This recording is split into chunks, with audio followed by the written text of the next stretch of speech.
Assalamualaikum warahmatullahi wabarakatuh. Kami dari kelompok 9 mata kuliah Fisiologi Tumbuhan akan mempresentasikan hasil diskusi dari kelompok kami.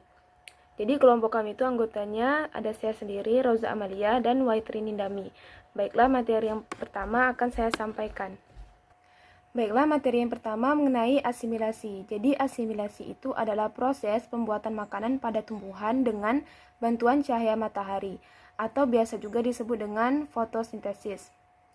Nah, asimilasi pada tumbuhan ini merupakan proses di mana suatu mikroorganisme itu dapat menggabungkan nutrisi luar tubuh untuk struktur yang lebih kompleks yang diperlukan di dalamnya. Asimilasi itu merupakan transport komponen metabolik terlarut dari luar ke dalam lingkungan sel, baik secara pasif atau difusi maupun transport aktif. Sel yang mendapatkan semua komponen metabolik melalui asimilasi disebut dengan osmotrof, contohnya jamur, alga, dan bakteri.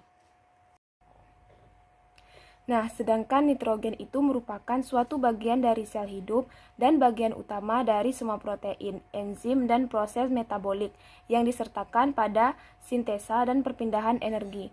Nitrogen itu terdapat berbagai macam bentuk. Yang pertama ada bentuk gas, contohnya itu di nitrogen oksida N2O, nitrogen oksida NO, dan amonia NH3. Kemudian ada senyawa organik seperti urea, CONH2, protein, enzim, humus. Yang ketiga ada bentuk ion seperti nitrat NO3- dan amonium NH4+. Jadi nitrogen itu sendiri memiliki peranan. Yang pertama, memacu pertumbuhan tanaman secara umum. Jadi nitrogen itu juga dapat mensintesis karbohidrat menjadi protein dan protoplasma melalui mekanisme respirasi. Kemudian nitrogen itu diserap tanaman dalam bentuk nitrat NO3 dan amonium NH4. Amonium ini sendiri merupakan sumber nitrogen bagi tumbuhan yang hidup di tanah yang asam.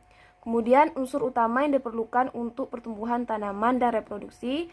Selanjutnya nitrogen ini merupakan materi genetik DNA dan RNA yang terdiri dari nitrogen. Kemudian merupakan komponen utama dalam semua asam amino, dapat mensintesis karbohidrat menjadi protein dan protoplasma. Kemudian dia bisa juga meningkatkan pH tanah. Jadi tumbuhan itu juga bisa memiliki kelebihan nitrogen dan kekurangan unsur nitrogen. Jadi gejala-gejala jika tanaman kekurangan unsur nitrogen itu warna daun hijau agak kekuning-kuningan. Kemudian pada warna ini tuh mulai dari ujung daun menjalar ke tulang daun. Selanjutnya berubah menjadi kuning yang lengkap sehingga seluruh tanaman itu berwarna kuning, jaringan daunnya itu mati, dan inilah yang menyebabkan daun selanjutnya menjadi kering dan berwarna kecoklatan atau kemerah-merahan. Yang kedua, pertumbuhan tanaman tersebut menjadi lambat. Yang ketiga, ada perkembangan buah tidak sempurna atau tidak baik. Selanjutnya, dapat menimbulkan daun penuh dengan serat. Hal ini dikarenakan menebalnya membran sel, sedangkan selnya sendiri berukuran kecil. Kemudian dalam keadaan kekurangannya nitrogen, daun itu bisa menjadi kering, dimulai dari bagian bawah terus ke bagian atas. Akar pada tunas kurang kokoh atau tidak kokoh sama sekali sehingga menyebabkan tanaman tersebut mudah mati. Kemudian jika kekurangan nitrogen, tumbuhan itu memproduksi biji sedikit. Nah, dalam kasus kekurangan unsur nitrogen yang berat akan mengakibatkan kematian pada tumbuhan itu sendiri. Nah, jika tumbuhan tersebut memiliki terlalu banyak unsur nitrogen, juga dapat dilihat berbagai macam gejala seperti warna daun terlalu hijau hingga menjadi hijau gelap. Tanamannya rimbun dengan daun, tanaman akan tampak terlalu subur. Ukuran daun akan menjadi jauh lebih besar. Kemudian produksi bunganya menurun. Penundaan pembentukan bunga bahkan mudah lebih rontok, dan pemaksaan buah cenderung terlambat. Kemudian batang tumbuhan tersebut jika kekurangan nitrogen, batangnya akan menjadi lunak, berair, sehingga mudah rebah dan mudah diserang penyakit. Kemudian mudah terkena serangan atau mudah terkena serangan serangga dan sangat sensitif perubahan kondisi lingkungan. Selanjutnya dapat menurunkan kualitas buah juga. Misalnya buahnya menjadi lebih pahit. Jadi jika kelebihan nitrogen ataupun kekurangan nitrogen tidak baik untuk tumbuhan tersebut. Asimilasi nitrogen. Mekanismenya, nitrogen diambil dari tanaman untuk sintesis protein disebut asimilasi nitrogen. Tanaman yang tinggi menyerap nitrogen nitrat lebih banyak. Oleh karena itu, nitrogen harus ditransformasikan ke dalam bentuk nitrat yang tersedia.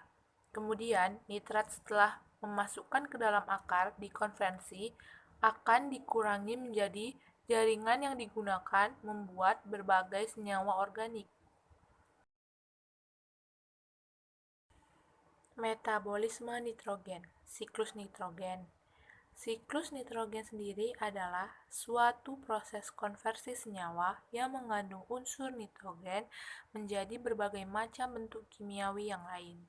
Nah, teman-teman bisa lihat skema atmosfer nitrogen yang diambil dari udara. Itu sudah ada siklusnya di PPT kami, teman-teman bisa lihat. Siklus nitrogen terbagi menjadi 6. Yang pertama itu ada fiksasi nitrogen, merupakan proses alam biologis atau abiotik yang mengubah nitrogen di udara menjadi amonia atau NH3.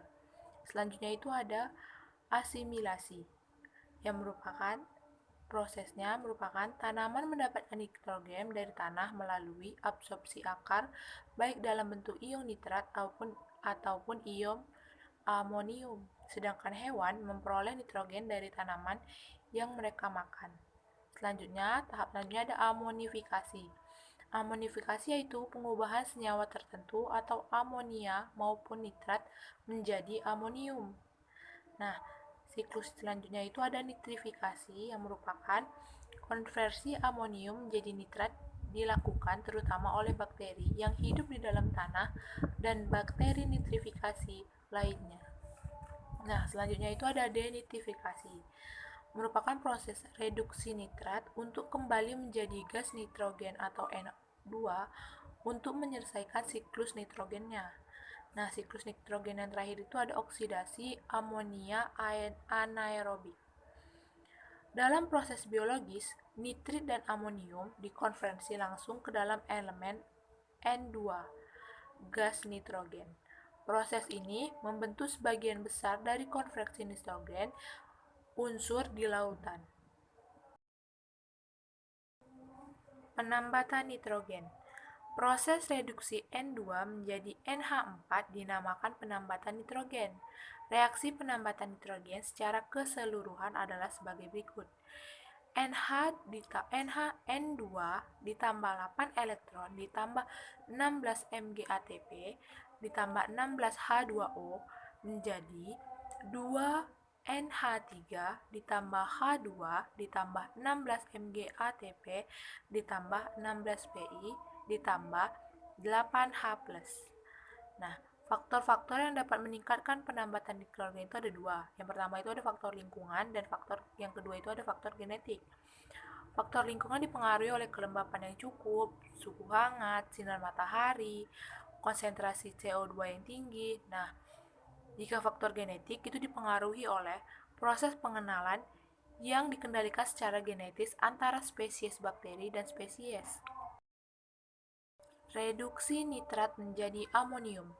Tahapan reduksi nitrit menjadi amonium adalah sebagai berikut. Yang pertama, di daun, reduksi NO2 menjadi NH4 memerlukan 6 elektron yang diambil dari H2O pada sistem pengangkutan elektron non-siklik. Nah, pada kloroplas, selama pengangkutan elektron ini, cahaya mendorong pengangkutan elektron dari H2 ke ferrodoksi atau Fd. Reaksinya adalah sebagai berikut.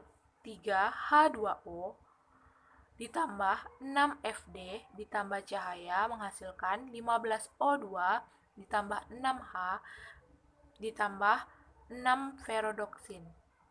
Kemudian ferrodoksin tereduksi memberikan 6 elektron yang digunakan untuk mereduksi NO2 menjadi NH4. Reaksinya sebagai berikut.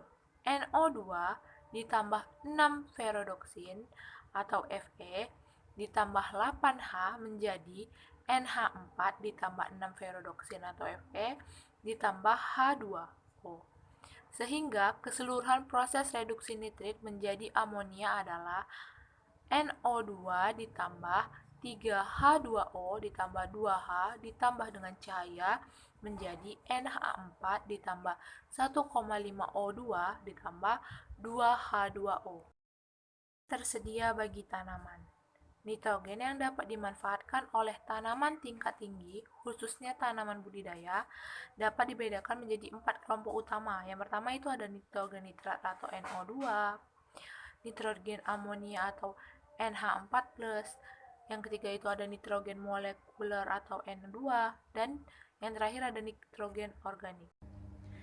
Baik, demikianlah presentasi dari kelompok kami. Mohon maaf apabila ada kekurangan dan kesalahan kata. Akhir kata, wassalamualaikum warahmatullahi wabarakatuh. Selamat siang untuk kita semua.